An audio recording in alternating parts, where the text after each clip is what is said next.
πιστεύω ότι το έχει ένας. Εμείς οι Πόντιοι, από ό,τι ξέρετε, αν έχουμε 5-6 παιδιά, είμαστε μια οικογένεια. Φτιάχνουμε ένα πενταόροφο και το δίνουμε με το στόμα. Λέμε εσύ έχεις τον πρώτο όροφο, εσύ το δεύτερο. Εκεί το 5 όροφος δεν είναι σε έναν ιδιοκτήτη. Είναι σε 5 οικογένειες και σε 6 οικογένειες.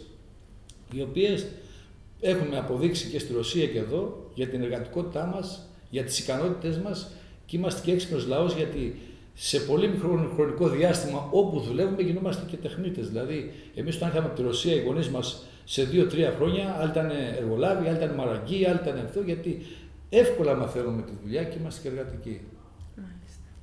Για τα δάνεια των Ποντίων έχετε ιδρύσει ένα σύνδεσμο δανειοληπτών και είστε πρόεδρος. Σε ποιο στάδιο βρίσκεστε τώρα? Κοιτάξτε, για τα δάνεια των Ποντίων είναι ένα θέμα το οποίο είναι πολύ σοβαρό, γιατί η Ποντία μας προκαλεί. Κάποιοι δεν καταλαβαίνουν. Ο νόμος 2790 είναι ένας ειδικός νόμος για ευπαθείς ομάδες. Δηλαδή, κάνει μια προσπάθεια η πολιτεία και χρηματοδοτείται από ό,τι ακούμε και από ό,τι γνωρίζουμε και από την κοινότητα, ώστε κοινωνίες οι οποίες όπως είναι πρόσφυγες ή όπως είναι κάποιες άλλες τάξεις ανθρώπων ή από τη Βόρειο Ήπειρο που έχουν έρθει, χρηματοδοτεί, παίρνει ένα δάνειο και είναι εγγυητή στο κράτος. Δηλαδή, αν υπάρξει κάποια αδυναμία, δεν έχει το δικαίωμα να κάνουν κατάσχεση στην περιουσία του. Σήμερα όμως οι τράπεζες και οι κύριοι της εξουσίας προκαλούν εμάς. Εμείς έχουμε υπογραφές και από το γραφείο του πρώην Πρωθυπουργού ότι πρέπει να εξεταστεί το θέμα με σφραγίδες, αυτά που λέμε όλα έχουμε στοιχεία. Ο πρώην Υπουργός έδινε 2 εξάμηνα παράταση να μπορούσαμε να δούμε τι θα γίνει με το θέμα των δανείων των Ποντίων, ώστε να έχουμε χρόνο μπροστά μας να μην γίνει κάποια παρεξήγηση μεταξύ τράπεζας και πρόσφυγα. Και τι κάνουμε, σήμερα δεν αναγνωρίζουν ακόμα και τις σφραγίδες των Υπουργών. Πιστεύω ότι είμαστε έτοιμοι, κάνουμε πανελλαδικά συγκεντρώσεις, θα οργανωθούμε, θα διεκδικήσουμε, θα κερδίσουμε, γιατί αυτό είναι ντροπή. Ντροπή σήμερα να δίνεις ένα δάνειο σε κάποιον για ειδικούς λόγους, να βάζει άλλα τόσα χρήματα από την τσέπη και λες θα σου πάρω και τα δικά σου τώρα. Δηλαδή, αν σου κάνει κατάσταση στο σπίτι, θα σου πάρει και τα χρήματα που έβαλες. Επομένως, οι πρόσφυγες δεν είναι μια υπόθεση απλή έτσι που νομίζουν ότι αν θα κατέβουμε στις κινητοποιήσεις ότι θα είναι μόνο αυτό. Εάν θα αρχίσουμε να ξανακατέβουμε στις κινητοποιήσεις και μας προκαλέσουν, θα έχουμε άλλα προβλήματα. Θα έχουμε εθνικά προβλήματα γιατί η υπομονή μας και η αγάπη μας προς την πατρίδα έχει τα όρια της. Και πιστεύω ότι το δάνειο των Ποντίων θα πρέπει θα συναντηθώ τώρα με τους υπουργούς, θα δω τι ακριβώς σκοπεύουν να κάνουν και τι σκοπεύουν να κάνουμε κι εμείς. Αυτό δεν μπορούν ούτε τα σπίτια να μας πάρουν, ούτε να μας ταπεινώσουν. Είναι ένα πρόγραμμα ειδικό για τους πρόσφυγες, έπρεπε να ήταν βοήθεια για τους πρόσφυγες, όπως από την αρχή είχε έτσι ξεκινήσει το πρόγραμμα αυτό και δεν θα έπρεπε μια βοήθεια. Φάγαν τα χρήματα, κάναν τα κόλπα τους, κάναν τους μηχανισμούς τους. Αυτό είναι δικό τους πρόβλημα της πολιτείας. Εμείς μας ενδιαφέρει τώρα αυτές οι οικογένειες που είναι περίπου 38.000 οικογένειες που είναι σε απόγνωση να σεβαστεί το δράμα, το πρόβλημά τους και να δώσει μια λύση πολιτεία σε αυτό το σοβαρό θέμα που υπάρχει, που λέγεται δάνειο παλινοστούντων. Καταλάβαμε. Ακούμε ότι ασχολείστε με την Ελλάδα των Ποντίων πανελλαδικά. Τι ακριβώς κάνετε? Κοιτάξτε, αυτό είναι ένα όραμα. Εγώ πιστεύω στην επανάσταση. Όταν λέμε επανάσταση, δεν θα πάρουμε τα όπλα να πάμε να πολεμήσουμε, αλλά όλοι οι λαοί έχουν εκπροσώπους. Εμείς σήμερα την νεολαία μας την έχουμε στο περιθώριο. Μια νεολαία καταξιωμένη, μια νεολαία με πολλές διακρίσεις στο αθλητικό, στο πολιτιστικό, στη μόρφωση, στις επιχειρηματίες, αλλά βλέπετε ότι έχουν μια δυναμία στα κοινά. Δηλαδή, δεν συμμετέχουν τα παιδιά μας στα κοινά γιατί κάποιοι κύριοι βρήκαν τις καρέκλες, δεν αφήνουν τα παιδιά, δεν δίνουν βήμα στα παιδιά.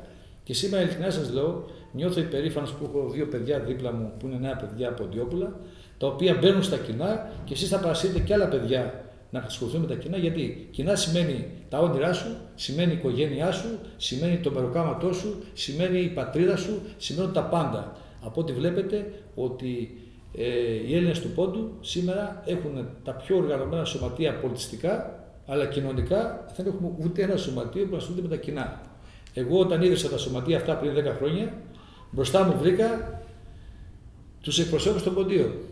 Γιατί ενοχληθήκαν να δουν το 20χρονο και το 25χρονο παιδάκι στο μικρόφωνο. Γιατί άμα αρχίσει από τώρα να πιάσει το μικρόφωνο, μετά θα γίνει και εκπρόσωπος. Και όπως ξέρετε, μέσα στα κοινά, όταν υπάρχει μια προσφυγιά, κάποιοι κύριοι βολεύονται με την εξουσία. Το έχουν κάνει επάγγελμα τα κοινά με την εξουσία και μέσα από τους χορευτικούς σύλλογους, ο οποίος είναι ο φορέας που δικεί τον πλανήτη των Ποντίων, είναι χορευτική σύλλογη. Δεν υπάρχει άλλος φορέας.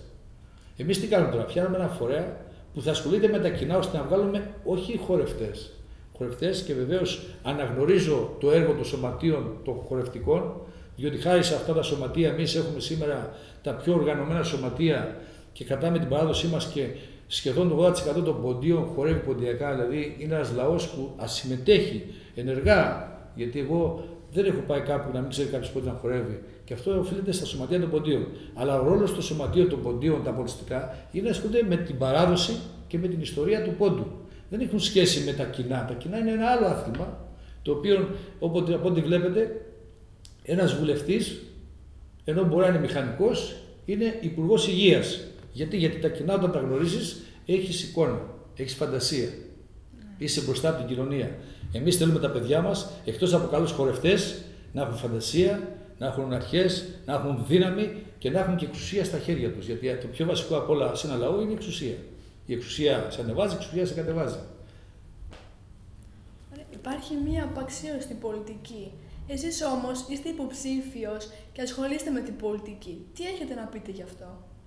Κοιτάξτε, σε αυτό το πράγμα είναι πολύ βασικό αυτό που με ρωτήσατε τώρα και με ενδιαφέρει, γιατί θα πω για άλλη μια φορά εδώ ότι πολιτικός σημαίνει σοφός.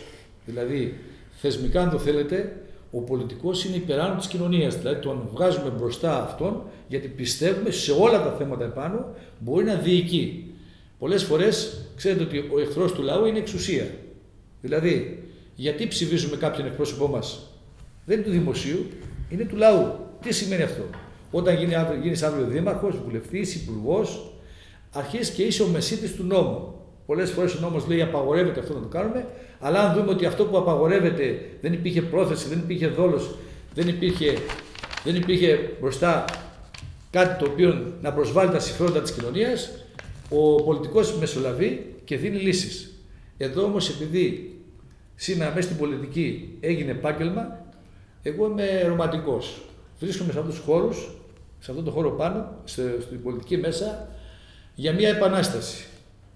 Να γκρεμίσω αυτό που βλέπω μπροστά μου, σε ό,τι αφορά τις αρχές, να αποδείξω στον κόσμο ότι υπάρχουν και αγωνιστές, όπως παλιά οι πολιτικοί μπαίναν στην πολιτική πλούσιοι και φεύγαν φτωχοί, να μάθουν κάποιοι κύριοι ότι η πολιτική δεν είναι επάγγελμα, και εγώ μπήκα μέσα στην πολιτική μέσα από αγώνες. Δηλαδή δεν είχα σχέση με την πολιτική.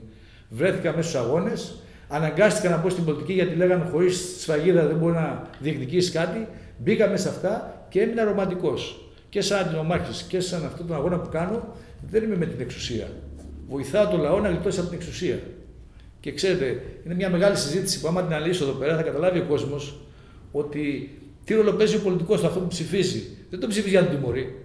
Τον ψηφίζει για να έχει μια πρόσβαση. Τι σημαίνει αυτό? Κάτι θα έχει με το δημόσιο και θα πάει σε σένα να μπορεί να το διευκολύνεις. Αυτό δεν σημαίνει είναι προσβολή. Γιατί? Διότι ο νόμος από τη φύση του, άμα θέλετε, δεν είναι δίκαιος. Όλοι οι άνθρωποι δεν είναι έξυπνοι, όλοι οι άνθρωποι δεν είναι όμορφοι, κάποιοι μένουν πίσω. Αυτοί που μένουν πίσω ψηφίζει ένα πολιτικό να τον προστατεύσει, να τον βάλει εκεί πέρα, ώστε να μην ξεφύγει από την πορεία, να δώσει σε μια προσπάθεια επάνω που θα θέλει να βοηθηθεί ο αδύνατος, να είσαι εσύ μεσολαβητής. Αυτό πιστεύω ότι είναι πολιτικός. Και επειδή μέσα στους αγώνες, άμα δείτε και σαν αντινομάχης και αυτό, έχω κάνει κινητοποιήσεις, έχουμε βρεθεί στις φυλακές, έχουμε βρεθεί σε δικαστήρια. Και ενώ ήμουν μέσα στην εξουσία σαν αντινομάχης, ήμουν απέναντι από την εξουσία. Γιατί? Διότι ποιος σας είπε ότι οι υπουργοί σήμερα ή οι βουλευτές ή αυτοί που είναι μέσα στα κοινά είναι όριμοι? Όλοι παίρνουν ένα βιβλίο και διαβάζουν και λένε ο νόμος λέει απαγορεύεται.